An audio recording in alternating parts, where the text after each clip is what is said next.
খবর 24 সময়ের সাথে আমরা। স্বাগত জানাই খবর 24 এর পর্দায়। ব্যাপক উৎসাহের সাথে কল্যাণপুরে 8টি গ্রাম পঞ্চায়েতের শপথ গ্রহণ পর্ব সম্পন্ন। প্রতিটা শপথ গ্রহণ আয়োজনে সাধারণ মানুষের উচ্ছ্বাস। নবনির্বাচিত জনপ্রতিনিধিরা উন্নয়নের গতিকে এগিয়ে নিয়ে যাওয়ার জন্যই কাজ করবেন আশাবাদী বিধায়ক। নবগঠিত ত্রিস্তর পঞ্চায়েতের ক্ষেত্রে গোটা রাজ্য জুড়ে চলছে শপথ গ্রহণ প্রক্রিয়া।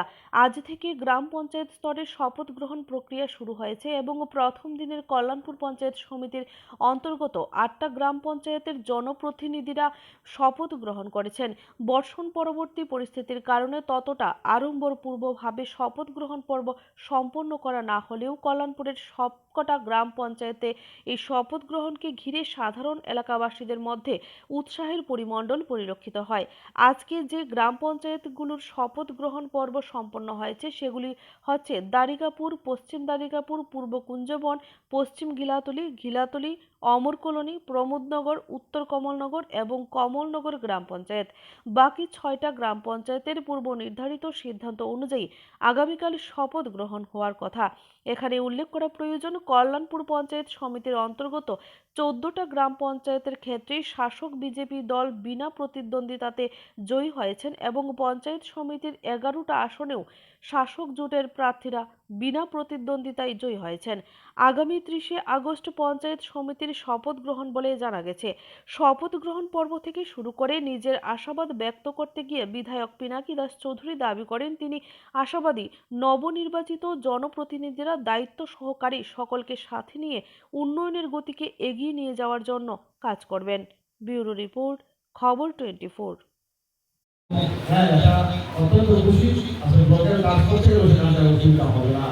কাজেই আমি মনে করি সেটা আপনাদের সহযোগিতার মাধ্যমে হয়েছে এবং আগামী দিন আমরা এই নতুন আমাদের চ্যালেঞ্জ থাকবে এই নতুন পঞ্চায়েতকে কীভাবে খুব বেশিভাবে উন্নয়ন করা যায়, কল্যাণপুর ব্লকের মধ্যে শ্রেষ্ঠ পঞ্চায়েতে নেওয়া যায় সেই লক্ষ্যটা আমরা সবাই মিলে রাখবো এবং আমি ব্যক্তিগতভাবেও এই পঞ্চায়েতের উপর সবচেয়ে বেশি গুরুত্ব আরোপ করবো।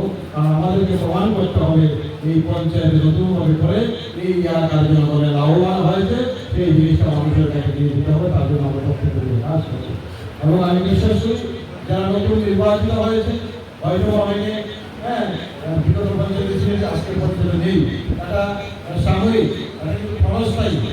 কারণ আজকে যারাই দায়িত্বে ছিলেন আবার নতুন ব্যক্তিরা আসবেন, আবার নতুন হবে না, অটোমেটিক চলতেই থাকবে।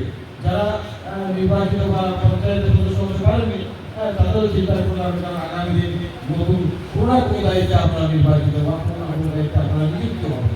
কাজেই আমরা সমাজের স্বার্থে, মানুষের স্বার্থে, দেশের স্বার্থে দলকে ভালোবাসি এবং এই দল ভারতীয় জনতা পার্টি মানুষের জন্য কাজ করে। আমি বিশ্বাস করি যারাই আসছে সেখানে নির্বাচিত হয়তো আপনারা করবেনই বা যারা বিগত ছিলেন সকলে মিলে আপনারা কাজ করবেন এবং সেখানে প্রধান উপপ্রধান যারা থাকবেন বা যারা নির্বাচিত হবেন ওই সেখানটায় দেওয়া হয়েছে হয়েছে তাদেরকে মান্যতা দিয়ে আপনারা সেই সমর্থ অনুষ্ঠান করে আগামী পঞ্চায়েতকে এগিয়ে নিয়ে যাবেন এইটুকু বলে।